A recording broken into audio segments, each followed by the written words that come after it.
সুপ্রিয় দর্শক সবাইকে স্বাগত জানাচ্ছি প্ল্যানেটারি হেলথ একাডেমিয়ার সুরক্ষায় প্রতিদিন অনুষ্ঠানে। আপনাদের সঙ্গে রয়েছি আমি ডাক্তার অমিতা হাসান। আজকে আমরা কোমর ব্যথা নিয়ে কথা বলতে চাই। আমরা জানি যে আমাদের জীবনে কোমর ব্যথার অভিজ্ঞতা হয়নি এমন লোকের সংখ্যা আপনি খুঁজেই পাবেন না। বিশেষ করে একটি বয়সের পর থেকে আমরা হঠাৎ করেই ঘুম থেকে ওঠার পর দেখতে পাচ্ছি কোমরে ব্যথা করছে। সারাদিন কাজ করার পর যখন বাসায় ফিরছি ক্লান্ত হয়ে, তখন কোমর ব্যথা আমাদের স্বাভাবিক জীবনযাত্রা ব্যাহত করছে। আর যদি আঘাতজনিত কারণে অথবা আমরা অনেক সময় বলি যে আমাদের ডিস্কের মাঝখানে যে দুটি মাঝখানে যে একটি নরম যে অংশটি রয়েছে, যেটা আমরা ইন্টারভার্টিবল ডিস্কের মাঝখানে যেটি বলি, সেটি যদি কখনো সরে যায় তাহলে কিন্তু আর কোনো রক্ষে নেই, সেই কোমর ব্যথাটি তাকে সারা জীবন ধরে ভোগাবে। এই ধরনের নানান সমস্যা যেটি আসলে একসাথে একত্রিত হয়ে আমাদের জীবনকে ব্যাহত করতে পারে, সেটি হচ্ছে কোমর ব্যথা। সে বিষয় নিয়ে আমরা কথা বলতে চাই। এর কারণ কি, এর প্রতিকারগুলো কি এবং কিভাবে প্রতিরোধ করা যায়, সবগুলো বিষয় নিয়ে আমাদের সঙ্গে আজকে অনুষ্ঠানে যুক্ত হচ্ছেন ডাক্তার আলমগীর হোসেন জনি, সহকারী অধ্যাপক, অর্থোপেডিক বিভাগ, মুগদা মেডিকেল কলেজ ও হাসপাতাল। আপনাকে স্বাগত। এবং আপনার মাধ্যমে চ্যানেল 24-এর সকল কলাকৌশলী এবং সকলকে ধন্যবাদ আমাকে সুযোগ দেওয়ার জন্য। এই যে একটা গুরুত্বপূর্ণ বিষয় নিয়ে আজকে কথা বলার সুযোগ পাওয়ার জন্য আপনাদেরকে ধন্যবাদ। জি, অসংখ্য ধন্যবাদ। আমাদের সঙ্গে স্ক্রলে দেখানো নাম্বারে যদি কোনো প্রশ্ন থাকে আমাদের সঙ্গে যুক্ত হতে পারেন, সেই সুযোগটি রইল। ডাক্তার আলমগীর হোসেন জনি, আমরা যে বিষয়টি নিয়ে আসতে চাই যে আমরা জানি যে অর্থোপেডিক এবং অন্যান্য বিভাগের মধ্যে সবচেয়ে বেশি রোগী আপনাদের কাছে আসে হচ্ছে যে ব্যথা নিয়ে, এবং তার মধ্যে কোমর ব্যথা অন্যতম। হ্যাঁ, কোমর ব্যথা অন্যতম কারণ হচ্ছে যে প্রত্যেকটা মানুষ তার লাইফ টাইমের কোনো এক সময় সে কোমরে ব্যথা অনুভব করবে। এটা একটা চলাফেরার ক্ষেত্রে, বিভিন্ন প্রফেশনাল কাজকর্ম, সকল ক্ষেত্রেই সে দেখবে যে কিছু একটা ভারী কাজকর্ম বা কোনো একটা অ্যাক্টিভিটিজের পরে সে তার কোমরে ব্যথা অনুভব করবে। এটা আমরা দেখছি, গবেষণার সাথে দেখা গেছে যে এই যে ইন্টারডিসকাল প্রেশার ক্রিয়েট হয়। যেমন যখন একটা মানুষ কখন এই প্রেশারটা ডিস্কের ভিতরে যে প্রেশার, ইন্টারডিসকাল প্রেশার বলি আমরা, একটা মানুষ যখন শুয়ে থাকে তখন তার ইন্টারডিসকাল প্রেশার দেখা যাচ্ছে 25 কেজি। যখন এই মানুষটাই ল্যাটারাল কার্ভেচার রাইট আর লেফট ল্যাটারাল পজিশনে যাবে, তখন তার প্রেশার এসে দাঁড়াবে প্রায় 75 কেজি। আমরা যেমন বসে আছি, আমার এখন ইন্টারডিসকাল প্রেশার হচ্ছে 140 কেজি।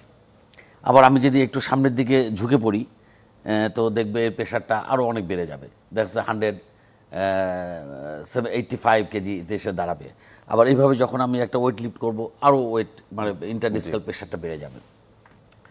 তো এই ইন্টারডিসকাল প্রেশারটা হয় কি, আমাদের প্রফেশনাল লাইফে আমাদের কার্যক্রমের মাধ্যমে আমরা যদি প্রেশারটাকে বাড়িয়ে ফেলি, তখন early degenerative change of the disc, এই ডিস্কের ভিতরে যে এই জয়েন্টগুলোর ভিতরে যে ডিস্কগুলো আছে, এগুলো আর্লি ডিজেনারেটিভ চেঞ্জ হয়ে যাবে।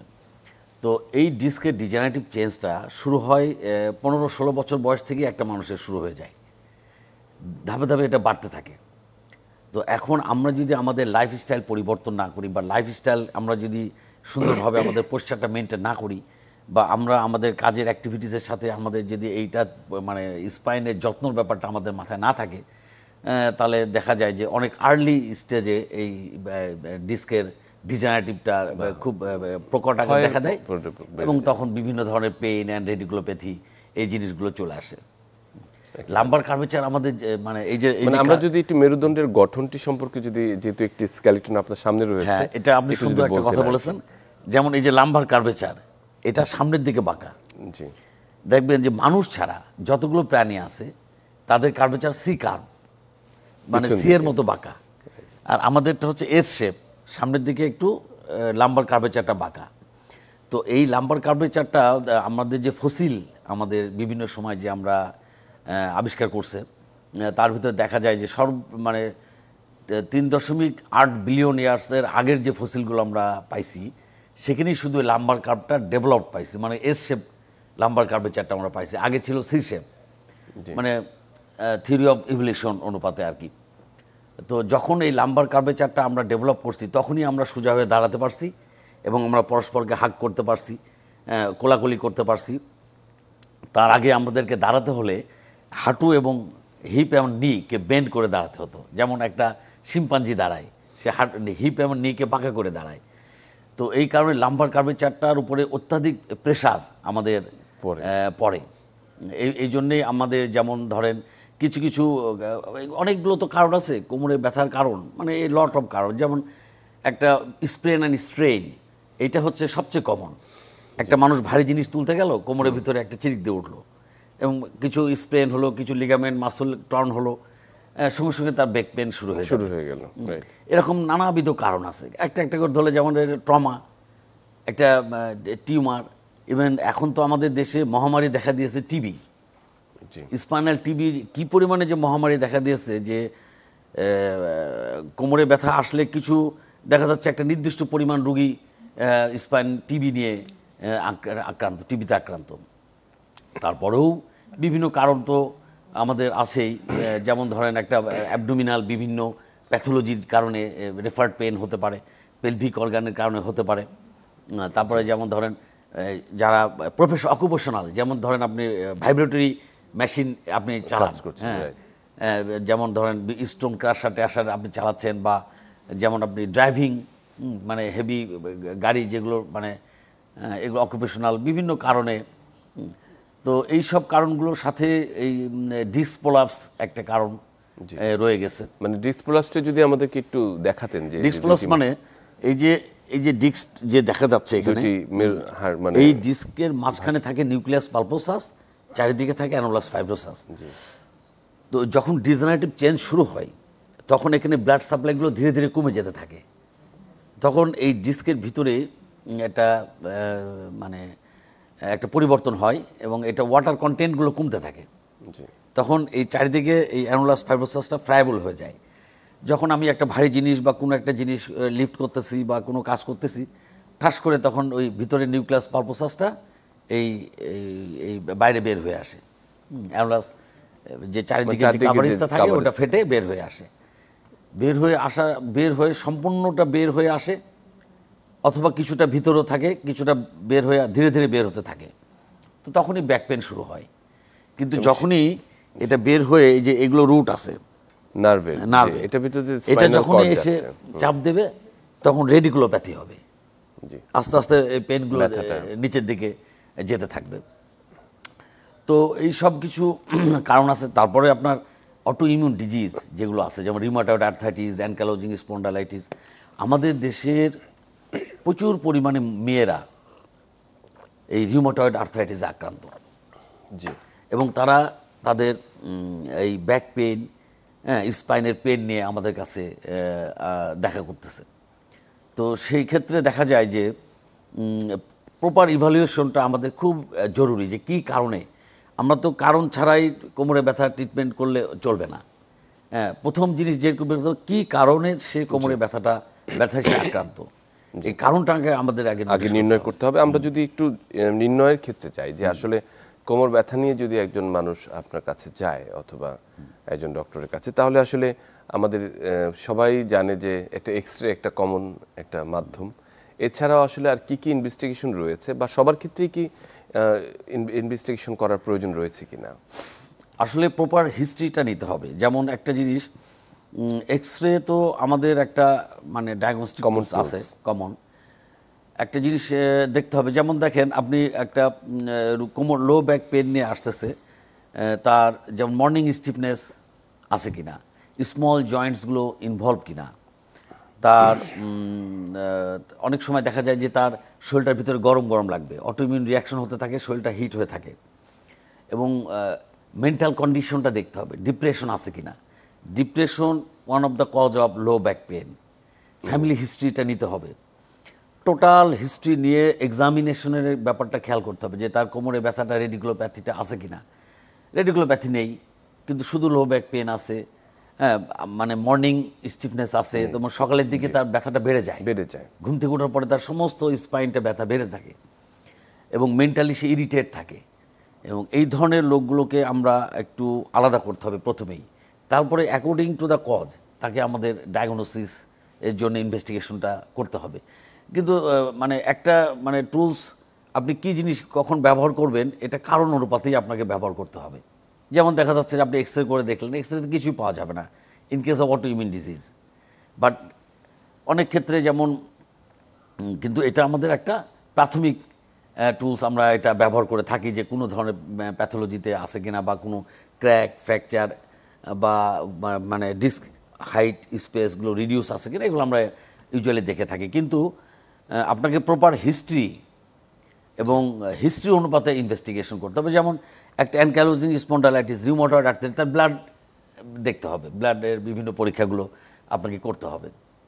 তেমন ধরেন আপনার রিউমাটয়েড ফ্যাক্টর দেখতে হবে, সি রিঅ্যাক্টিভ প্রোটিন দেখতে হবে, তারপরে আপনার ইএসআরটা দেখতে হবে, এগুলো দেখতে হবে। আবার কিছু B27 দেখতে হবে। এগুলো হচ্ছে আপনার অটো ইমিউন ডিজিজের ক্ষেত্রে আপনার বয়স অনুপাতে আপনি এটা করবেন।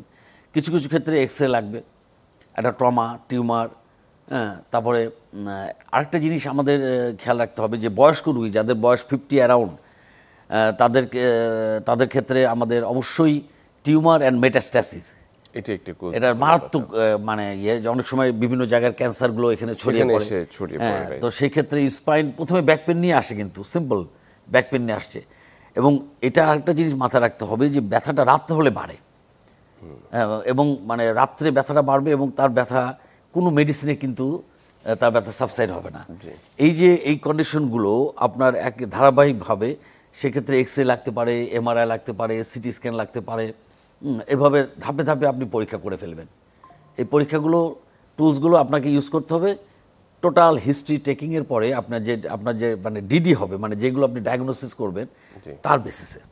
একদমই যথার্থ বলেছেন যে অনেক ক্ষেত্রেই দেখা যাচ্ছে যে আমরা শুরুতেই হয়তো একটা এমআরআই চলে যান, আমাদের সাথে একজন দর্শক যুক্ত আছেন, আমরা তাকে যুক্ত করে নিই। দর্শক, আপনার নাম এবং ঠিকানা জানিয়ে প্রশ্নটি করুন। আমার নাম মোহাম্মদ শফিকুল ইসলাম, আমি কুষ্টিয়া থেকে বলছি। জি জি, বলুন। আমি একটা কথা জানতে চাচ্ছি, সেটা হচ্ছে যে আমি প্রতিদিন বিকালে 1 ঘন্টা হাঁটি, কিন্তু খুব জোরে হাঁটি, ঘন্টায় 7 কিলো হাঁটে। এটা এমন হাঁটা যাবে কিনা সেটাই তো বিষয় জানতে চাচ্ছি, কারণ অনেকেই বলে যে এত জোরে হাঁটা ঠিক না, কিন্তু আমার একটা অভ্যাস হচ্ছে জোরে হাঁটা। এটা হাঁটা যাবে কিনা? বয়স কত? যে আমার বয়স 54 বছর, পারে 55 পড়লো। 54 বছর। উনি প্রস্তুতি করেছেন জানার জন্য যে খুব জোরে উনি হাঁটতে পারবেন কিনা। অবশ্যই হাঁটতে পারবেন। এবং আমরা যেটা বলি যে হাঁটতে হলে জোরে হাঁটতে হবে, জগিং করতে হবে, কোনো সমস্যা নেই। এবং হার্ট রেটটাকে আপনি হয়তো কার্ডিওলজিস্ট, আপনি জানবেন যে হার্ট রেটটাকে মিনিমাম দ্বিগুণ করতে হবে, 140। আমরা বলি যাতে ঘাম ঝরে। হ্যাঁ, এই যে আপনার যে এই যে হাঁটার অভ্যাস, এটা খুব ইম্পর্টেন্ট একটা জিনিস। কারণ হচ্ছে যে আমরা এই যে লো ব্যাক পেন যে কারণ, এটার অন্যতম কারণ হচ্ছে সেডেন্টারি লাইফস্টাইল। আমরা একদম বসে বসে থাকি। আবার কিছু কারণ আছে, যেমন স্মোকিং। আমরা যারা স্মোকিং করে তাদের ক্ষেত্রে দেখবা যে কোলাজেন সিনথেসিসে যাদের ডিস্টার্ব হবে, তাদের কিন্তু লো ব্যাক পেন হবে। জেনেটিক কারণও আছে। এরকম মানে লো ব্যাক পেন একটা মহাসাগর, কিন্তু সেখান থেকে আমাদেরকে মানে ট্রিটমেন্ট করতে হলে সে কারণটা খুঁজে বের করতে হবে। কিন্তু এখন আমরা একটু খেয়াল করি, আপনার মাধ্যমে জানাই, দেশের সব মানুষই কেমন জানি এখন ওই বিভিন্ন টিভিতে, বিভিন্ন মিডিয়াতে বিভিন্ন অ্যাড দেখে কেউ ফিজিওথেরাপিতে চলে যাচ্ছে, কেউ আকুপাংচারে চলে যাচ্ছে, বিভিন্ন জায়গায় দৌড়াইতেছে। কিন্তু একজ্যাক্ট কজটা তো তাকে বের করতে হবে, যে তার কী কারণে তার কোমরে ব্যথাটা ফেলছে। এই কারণটা যদি বের করতে না পারা যায়, তবে যে ট্রিটমেন্টটি সে নেবে তা ক্ষণস্থায়ী। 2 দিন পরে তার আবারও ব্যথা সাময়িকভাবে হয়তো রিলিফ করবে, কিন্তু পার্মানেন্ট কোনো সলিউশন করবে না। একেবারে। আমরা যদি আসলে প্রতিদিনের যত্ন নিয়ে যদি একটু কথা বলি, যে আসলে বসার পোশ্চারটি কেমন হবে, আমরা যে চেয়ারটিতে বসবো সেটির কার্ভেচারটি কেমন হবে, অফিস ওয়ার্ক যেগুলো আমরা করি দেখা যাচ্ছে বেশিরভাগ খুব নরম সরম সবকিছুর মধ্যে বসে আরামদায়ক সোফায় বসে অনেকেই তার দিন যাপন করেন। এই ব্যাপারগুলোকে যদি একটু আমাকে। সুন্দর একটা প্রশ্ন করেছেন। আসলে ঘটনাটা যেমন আমরা যে বসে আছি যে চেয়ারটা, এটা স্পাইনের জন্য সুন্দর নয়। আমরা কখনোই কোনো চেয়ারটা সম্পূর্ণ অকুপাইড করে বসবো না। মনে রাখবো যে চেয়ারটাকে আমরা ভাগ করব 2 ভাগে। সামনের অর্ধেকে আমরা বসবো। যখনই আমরা কোনো জায়গায় বসবো, আমরা যদি সম্পূর্ণ চেয়ারটা অকুপাইড করে বসতে চাই, তাহলে পেছনে একটা পিলো দিতে হবে আমাদেরকে, নাম্বার 1। নাম্বার 2, যখন আমরা বিছানায় শুয়ে থাকবো, চিত হয়ে যখন শুয়ে থাকবো, তখন কোনো সমস্যা নেই। কিন্তু যখনই আমরা কাত হয়ে শোবো, তখন অবশ্যই আমাদের 2 পায়ের মাঝখানে পিলো দিতে হবে। আচ্ছা, নাম্বার 2। নাম্বার 3 হচ্ছে যখন আমরা হাঁটবো, লর্ডোটিক কার্ভেচারে হাঁটবো, যেন আমরা সামনের দিকে মানে ফিলোসোফার্স গেট, মানে খুব পণ্ডিতের মতো সামনে বাঁকা হয়ে যেন আমরা না হাঁটি। মানে একদম অলওয়েজ রাজার টান মতো। টান হয়ে হাঁটবো।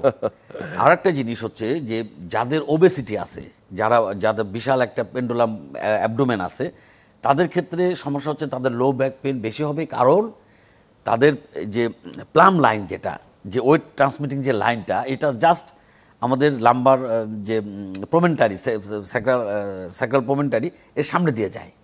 তো যার কারণে যখনই আমাদের অ্যাবডোমেনটা বেশি ওবেস হবে, Bulky হয়ে যায়, তখন এই প্লাম লাইনটা সামনে চলে যাবে, সামনে চলে যায়, এটি তখন ব্যাক মাসলের বেশি কাজ করতে হয়। এই জন্যে আমাদেরকে অবশ্যই মানে পেন্ডুলাম অ্যাবডোমেনটাকে কন্ট্রোলে আনতে হবে। এটা আমাদের কথা। আমরা ডেইলি অ্যাক্টিভিটি সম্পর্কে আরেকটু জানবো, তবে তার আগে একজন দর্শক আমাদের সঙ্গে যুক্ত আছেন, যুক্ত করে নেই ওনাকে। দর্শক, আপনার নাম এবং ঠিকানা জানিয়ে প্রস্তুতি করুন। আসসালামু আলাইকুম। ওয়ালাইকুম সালাম। আমার নাম মোহাম্মদ শহীদুল ইসলাম। জি আমি খিলগাঁও থেকে বলছি। জি, বলুন আপনার বয়সটি বলে বলুন। কত আমার বয়স 59। আচ্ছা, জি বলুন। আমার কিছুদিন আগে গত ফেব্রুয়ারিতে ওই বাথরুমে গিয়ে একটু নুয়ে কাপড় খুঁজতেছিলাম, হঠাৎ করে মেরুদণ্ডের ভিতর স্লিপ মেরে উঠলো। তারপর আর ওখান থেকে আসছিলাম, তারপর বেডে ছিলাম, প্রস্রাব পায়খানা ওখানেই হয়েছে। তারপর দেখাইলাম, অনেক ডাক্তারকে দেখাইছে, সবাই বললো যে অপারেশন করাই লাগবে, ছাড়া উপায় নেই। তারপরে ডাক্তার শাহ আলম স্যারের কাছে গেলাম, ইসরায়েল কোর্ট হাসপাতালে। জি তো ওই স্যারে চিকিৎসা দিল এবং ওখানে এমআরআই করছি। ওই যে আমার 4 নাম্বার হয়েছে, ডিসপোজ হয়েছিল আর কি মেরুদণ্ডের, ওইখান থেকে নাকি যে বাম পায়ের দিকে যাইতো। তো স্যারে আমার চিকিৎসা দেওয়ার পরে এখন আমি হাঁটাচলা করতে পারি, কিন্তু ওই মেরুদণ্ডের ভিতরে ব্যথাটা আছে। স্যারে আমাকে ওষুধ দিয়েছে, হইল এখন খাচ্ছি নবমিট 500 mg, মেথিকল এবং নিপ 25। তিনটে ওষুধ খাচ্ছি এবং আমার ডায়াবেটিস আছে, তাতে আমি ওই কমেট 500 সকাল বিকাল খাচ্ছি। জি, বুঝতে পেরেছি দর্শক আপনার প্রশ্নটি। আমরা আসলে উনি অলরেডি মানে একজন চিকিৎসাধীন রয়েছেন। আমরা ফলো আপটি বা একটু উনি সুন্দর করে ওনার কথাটা বলছেন, এই জন্য ওনাকে ধন্যবাদ।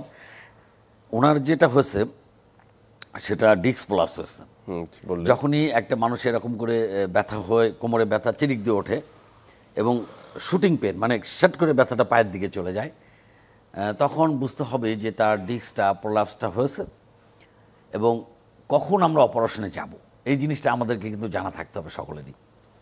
যেমন দেখা যাচ্ছে একটা মানে অ্যাবসোলিউট ইন্ডিকেশন আছে, যেটা খুব মানে সঙ্গে সঙ্গে অপারেশন লাগে, সেটাকে বলে কর্ডাইকোনা সিনড্রোম, সেটা সম্পর্কে পরে বলবো। কিন্তু দেখা যাচ্ছে যে ডমিনেন্ট লেগ পেন, মানে লো ব্যাক পেন হয়েছে, কিছু মেডিসিনের পরেও বা কিছুদিনের ভিতরে কোমরে ব্যথাটা কমে গেল, কিন্তু পায়ের ব্যথা বেড়ে গেল, এটাকে বলে ডমিনেন্ট লেগ পেন।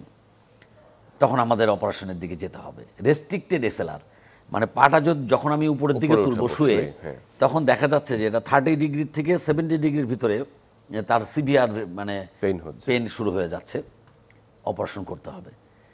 3 নম্বর হচ্ছে প্রোগ্রেসিভ নিউরোলজিক্যাল ডিফিসিয়েন্সি, মানে ধীরে ধীরে তার দেখা যাচ্ছে যে পায়ের মানে অনুভূতি এবং পাওয়ার, মাসেল পাওয়ারগুলো প্রোগ্রেসিভ ধীরে ধীরে কমে যাচ্ছে, আমাদেরকে অপারেশন করতে হবে।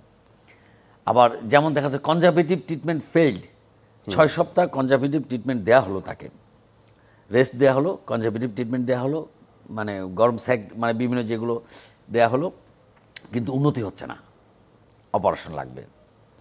আবার দেখা যাচ্ছে যে আপনার এই পজিটিভ রেডিওলজি, যখন আমরা এমআরআই করে দেখব যে তার নার্ভের উপরে যথার্থ চাপ আছে, তখন আমাদের সে চাপটাকে রিলিভ করে দিতে হবে।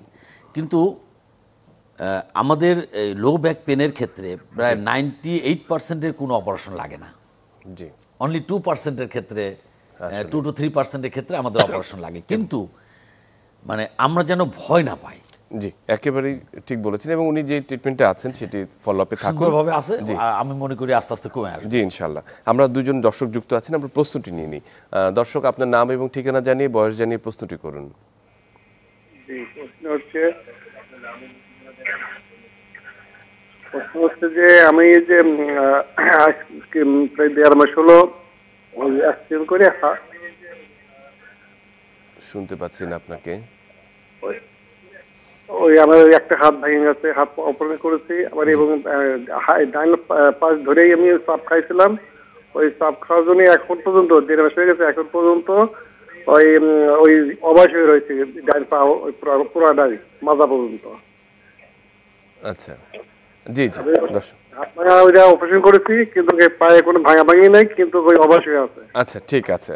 আচ্ছা, আপনার প্রস্তুতি নিচ্ছি। আরেকজন দর্শক যুক্ত আছেন, প্রশ্নটি নিয়ে নেই। দর্শক, আপনার নাম এবং ঠিকানা জানিয়ে প্রশ্নটি করুন। জি, আসসালামু আলাইকুম। জি, ওয়ালাইকুম সালাম। আমি পিরিজপুর থেকে বলছিলাম, আমার নাম বিপ্লব মৃধা। জি। আমার বয়স 40। জি।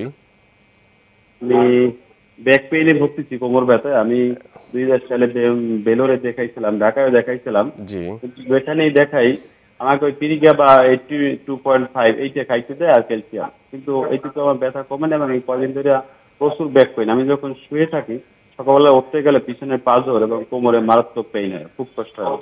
কতদিন থেকে আপনার ব্যথাটা?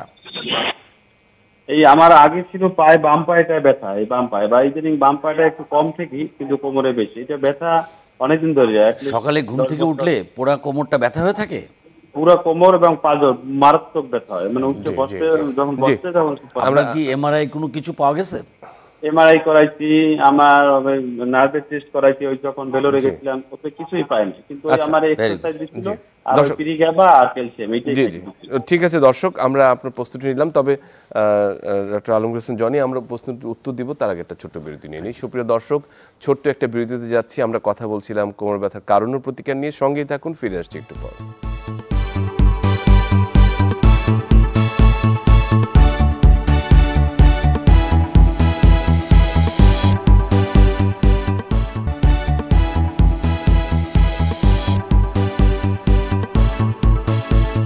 সুপ্রিয় দর্শক, সবাইকে আরেকবার স্বাগত জানাচ্ছি সুরক্ষায় প্রতিদিন অনুষ্ঠানে। আপনাদের সঙ্গে রয়েছি আমি ডাক্তার অমিতা হাসান। কথা বলছিলাম কোমর ব্যথার কারণ এবং এর প্রতিকার নিয়ে। সঙ্গে রয়েছেন ডাক্তার আলমগীর হোসেন জনি। আমরা যে প্রসঙ্গতে ছিলাম, তবে আপনার সাথে আলোচনা শুরুর আগে আমাদের একজন দর্শক আমাদের সাথে অনেকক্ষণ অপেক্ষা করছেন, তার কলটি আমরা নিয়ে নিই। দর্শক, আপনার নাম এবং ঠিকানা, বয়স জানিয়ে প্রশ্নটি করুন। জি, আমি বাসাবো ঢাকা থেকে বলছি। জি। আমার ওয়াইফের সমস্যা নিয়ে আমি কথা বলছি। তার বয়স 54 বছর। জি। তার মাঝে মাঝে কোমর ব্যথা হয় এবং 2 পা ব্যথা হয়, এবং বিশেষ করে যখন শোয় তখন তার সে বলে যায় পাটা উপরের দিকে তুলতে পারছি না। অনেক ক্ষেত্রে আমাকে ধরে পাটা উপরের দিকে তুলে দিতে হয় আর সোজা করতে হয়। জি। আর মেজাজটা সবসময় খিটখিটে থাকে। জি। তো আরো কিছু জানার জন্য যদি আপনাকে প্রশ্ন করতে হয় আমাকে করেন, আমি বলি, তাহলে সুবিধা হবে আপনার, আচ্ছা, মানে রোগ সম্পর্কে জানতে। না বুঝতে পেরেছি। ডক্টর আলমগীর হোসেন, আপনার কিছু জানার আছে কিনা? এই কোমরের ব্যথাটা কোমর থেকে শুরু হয় না পায়ের থেকে শুরু হয়? না, কোমর থেকে শুরু হয়। শুরু হয়ে পায়ের দিকে যায়। পায়ের দিকে যায়, এবং আচ্ছা, যখন উনি যায় যখন তখন বলে বিছানায় যায় শুয়ে পাটা- থাকে তখন ব্যথাটা কি কম লাগে? আচ্ছা, আমি কথাটা আপনি বুঝি উনি না। যখন বিছানাতে শুয়ে থাকে তখন কি ব্যথাটা কম লাগে? না না, শুইলে শোয়ার পরেই বলে যে আমার কোমরটা কোমরটা ব্যথা বেশি করছে, ব্যথা আমার পাটা ব্যথা করছে। আচ্ছা ঠিক আছে, অসংখ্য ধন্যবাদ। অসংখ্য ধন্যবাদ দর্শক। আমরা আপনার প্রশ্নটির উত্তর নিয়ে আসবো, তবে তার আগে, বিরতির আগে দুজন দর্শক আমাদের সঙ্গে যুক্ত ছিলেন। প্রথম জনের যে কোশ্চিনটা, ওনার পাটা এখন অবশ, অ্যাক্সিডেন্টের পরে তার হাতের অপারেশন হয়েছে, কিন্তু পাটা অবশ হয়ে আছে। জি। এই ক্ষেত্রে তাকে প্রপার ইভ্যালুয়েশনটা দরকার। কিভাবে? তার একটা কোমরের এমআরআই করা দরকার, এবং NCV, nerve conduction velocity test, জি। এইটা আমাদেরকে করে দেখতে হবে যে আসলে মেরুদণ্ডের ভিতরে যদি কোনো আঘাত হয়, স্পাইনাল কর্ড, এবং যদি ইনজুরি হয় কোনো একটা জায়গায় বা কোনো একটা রুট ইনজুরি হয়ে থাকে, তো সেক্ষেত্রে সেই টেরিটরিটা তার অবশ হয়ে থাকবে। জি। তো সেক্ষেত্রে আমাদের প্রপার ইভ্যালুয়েশন করে দেখতে হবে যে তার এই ধরনের কোনো মানে চাপ আছে কিনা মেরুদণ্ডের ভিতরে। যদি কোনো চাপ থাকে, সে চাপটাকে রিমুভ করতে হবে। আবার যদি দেখা যায় যে তার এনসিভি করে যদি আমরা বুঝতে পারি যে কোনো একটা নার্ভে তার প্যারালাইসিস ডেভেলপ করছে ট্রমাটিক কারণে, তাহলে সেটা আমরা সেভাবে according to the cause treatment করলে সে উন্নতি হবে ইনশাল্লাহ। জি। দ্বিতীয় প্রশ্ন ছিলেন লো ব্যাক পেইন নিয়ে। এখন ঘটনা যেটা দাঁড়াচ্ছে যে 40 ইয়ার্স ওল্ড, কিন্তু তার কোনো প্যাথোলজি পায় নাই এমআরআই। এই ধরনের রোগ ক্ষেত্রে এটা আমাদের ভাবতে হবে, যদি কোনো কোমরে কোনো প্যাথোলজি না থাকে, তাহলে এটা অটো ইমিউন ডিজিজের ভিতরে তার ডিজিজটা চলে যাবে। আইদার অ্যানকালোজিং স্পন্ডালাইটিস, যেটা খুব আর্লি স্টেজে হয়, অথবা রিউমাটয়েড আর্থ্রাইটিস অথবা আদার আর্থ্রাইটিস। তো সেই ক্ষেত্রে তার ব্যথাটা বাকি জীবনই তার ব্যথাটা সম্পূর্ণ যাবে না, কিন্তু তাকে লাইফস্টাইল মডিফিকেশন, কিছু মেডিসিন এবং কিছু এক্সারসাইজ, আমার মনে হয় কিছু টেস্টেরও কিছু প্রয়োজন রয়েছে, ইমিউনোলজিক্যাল কিছু, সেগুলো তাকে তো বের করতে হবে কারণটা। এবং এই মেডিসিন, লাইফস্টাইল মডিফিকেশন এবং কিছু এক্সারসাইজের মাধ্যমে তার লাইফটাকে সুশৃঙ্খল করলে সে কিছুটা আরাম বোধ করবে, লাইফটা কমফোর্টেবল হবে। জি।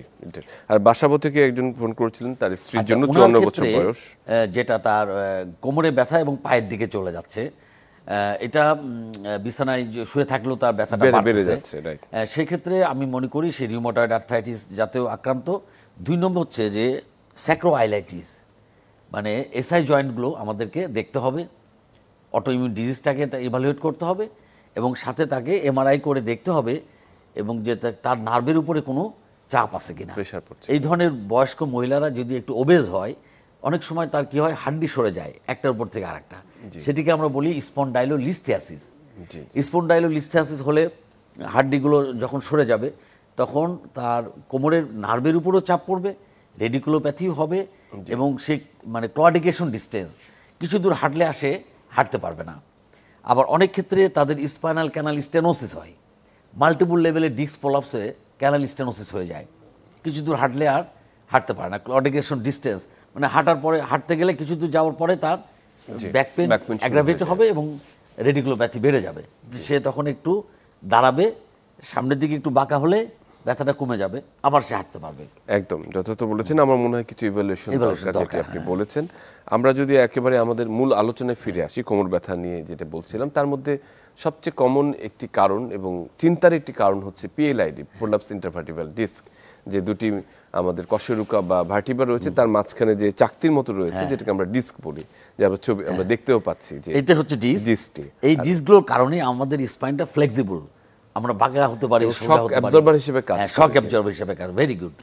এবং এই শক অ্যাবজর্বারগুলো যে ডিজেনারেটিভ চেঞ্জ হতে হতে অনেক পরিবর্তন হয়, তার ভিতরে একটা হচ্ছে পিএলআইডি, এই ডিস্কটের পেছন থেকে বের হয়ে আসে। আপনি যেটা ব্যাখ্যা করেছেন একটু আগে, আমি এটার আধুনিক চিকিৎসা সম্পর্কে জানতে চাই। আসলে অনেকেই ধারণা করেন যে পিএলআইডি বা এটা হলেই যে আমাদের অপারেশন লাগবে, মানুষের ভিতরে একটা ভীতি আমাদের দেশে কাজ করতেছে। আরেকটা ভীতি কাজ করে যে হয়তো বা এটা অপারেশনে গেলে আমরা পঙ্গু হয়ে যাব চিরজীবন। এই যে ভীতিগুলো, এই ভীতিগুলোকে দূর করার জন্যে আমাদেরকে মানুষকে কাউন্সিলিং করতে হবে যে লাইফস্টাইল মডিফিকেশনটা কেমন হবে, মানুষ কিভাবে এক্সারসাইজ করলে ভালো থাকবে, এগুলো আমাদেরকে বলতে হবে। এবং সবার ক্ষেত্রে কি অপারেশনের প্রয়োজন হয় না, সবার ক্ষেত্রে প্রয়োজন হয় না। তবে একটা কথা আমি বলি যে আমরা যেন কোনো সময় অপারেশনের ক্ষেত্রে খুব বেশি, যদি ডাক্তার বলে, খুব বেশি সময় ক্ষেপণ না করি।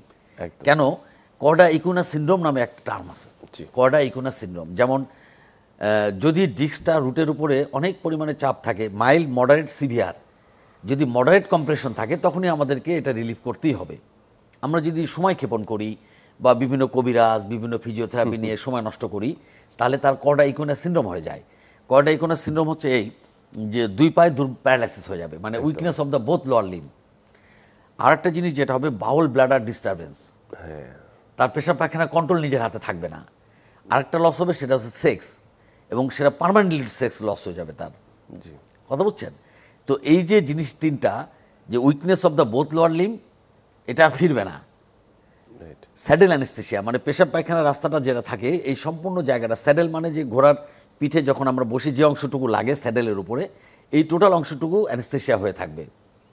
বাউল ব্লাডার কোনো কন্ট্রোল থাকবে না, সে নিজে পেশাব পায়খানা কোনো অনুভূতি থাকবে না, এবং তার সেক্সটা চলে যাবে। এই কথাটা আমাদের প্রত্যেকটা মানুষের কোমরে ব্যথার রোগে থাকতে হবে, জানা থাকতে হবে। কারণ কি, আমরা অনেক সময় মনে করি ডাক্তারের কাছে গেলেই তো অপারেশনের কথা বলে। এই সকল ধারণাটা, আর একটা জিনিস আপনাকে বলি যে এই কোমরের ব্যথার এই ব্যাপারগুলো আমরা এমন লোকের কাছে পরামর্শ নিতে থাকি যারা এই সম্পর্কে কোনো ধারণাই নেই। আমরা একটু অন্য প্রসঙ্গে আসি। অস্টিওপোরোটিক চেঞ্জে যারা ভোগেন, বিশেষ করে আমাদের মহিলারা যারা একটি মেনোপজের পরে, অনেক সময় দেখা যাচ্ছে যে ভার্টিব্রাল কোলাপস হয়ে যায়, অনেকে জানেও না সারা জীবন ধরে, এবং কোমর ব্যথার অন্যতম একটি কারণ। জাস্ট আমরা অস্টিওপোরোসিস কিভাবে, আচ্ছা এই কথাটা আমাকে বলা, মানে প্রথমে আলোচনার ভিতরে আমাদের রাখা উচিত। কারণ কি, যে সকল মহিলারা মানে মেনোপজ হয়ে যায়, ধরেন আপনার একটা মহিলা মেনোপজ হয়ে গেছে, তার বোন লস খুব দ্রুত হবে, হ্যাঁ, ফার্স্ট 5 ইয়ার্স দেখা যাচ্ছে যে আমাদের 3% হারে বোন লস হতে থাকবে। কিন্তু এই 5 বছর পরেই কিন্তু তার আবার এটা কমে আসবে, 0.1%, 0.3%-এ চলে আসবে। কিন্তু এই সময় আমাদেরকে সাপ্লিমেন্ট দিতে হবে পর্যাপ্ত, এই ভিটামিন ডি, ক্যালসিয়াম, এই সাপ্লিমেন্টগুলো দিতে হবে। আর একটা জিনিস আপনাকে মাথায় রাখি, আমাদের দেশের ম্যাক্সিমাম মানে মানুষ এখন ভিটামিন ডি ডিফিসিয়েন্সিতে ভুগছে। এটি একটি গুরুত্বপূর্ণ কথা বলছে, ভিটামিন ডি, ক্যালসিয়াম মেটাবলিজমের জন্য খুব ইম্পর্টেন্ট, গুরুত্বপূর্ণ। আমরা যদি পর্যাপ্ত পরিমাণ, আমার দেশে কিন্তু ডে লাইট প্রচুর, কিন্তু আমরা এখন এমন অবস্থা হয়েছে আমরা সবাই ঘরের ভিতরে বন্ধ হয়ে গেছি। এই জন্যে আমাদের ডি ডিফিসিয়েন্সিটা প্রচুর পরিমাণে বাড়তেছে। তা আমি মনে করি আপনার মাধ্যমে এখন জানিয়ে দিই সবাইকে যে আমার 12টা থেকে 1টা যে সময়টা, এই সময়টা রোদ যেন আমাদের 10-15 মিনিট আমাদের গায়ে লাগে। অসংখ্য ধন্যবাদ ডাক্তার আলম হোসেন জনি, আপনি খুব চমৎকার করে আজকে কোমর ব্যথা বা লো ব্যাক পেইনের কারণগুলো এবং প্রতিকার এবং প্রতিরোধ নিয়ে চমৎকার কিছু তথ্য দিয়েছেন। নিশ্চয়ই দর্শকদের জন্য সেটা উপকারে আসবে। ভবিষ্যতে আপনার সাথে আবারও কথা হবে। ধন্যবাদ আপনাকে। সুপ্রিয় দর্শক, আমরা কোমর ব্যথা বা লো ব্যাক পেইন নিয়ে আজকে অত্যন্ত গুরুত্বপূর্ণ আলোচনা করলাম এবং সবচেয়ে গুরুত্বপূর্ণ যে তথ্যটি উঠে এলো সেটি হচ্ছে যে আমাদের বসার যে পোশ্চার, আমাদের যে কাজ করার যে পোশ্চার, সেটিও কিন্তু ভীষণভাবে গুরুত্বপূর্ণ। প্রতিদিনের অভ্যাসটির সঙ্গে সেটিকে আমাদেরকে মেনে নিতে হবে এবং একই সঙ্গে যখনই কোমর ব্যথা হবে সেটিকে গুরুত্ব দিয়ে একজন অর্থোপেডিশিয়ানের কাছে হোক বা একজন অ্যাপ্রোপ্রিয়েট ডক্টরের কাছে যে যথাযথ পরামর্শ নিতে হবে যাতে সেটি আর আমাদেরকে জীবনযাত্রাকে ব্যাহত না করতে পারে। আধুনিক চিকিৎসা রয়েছে, আমরা সবাই এর আওতায় আসি, সবাই ভালো থাকি, সুস্থ থাকি।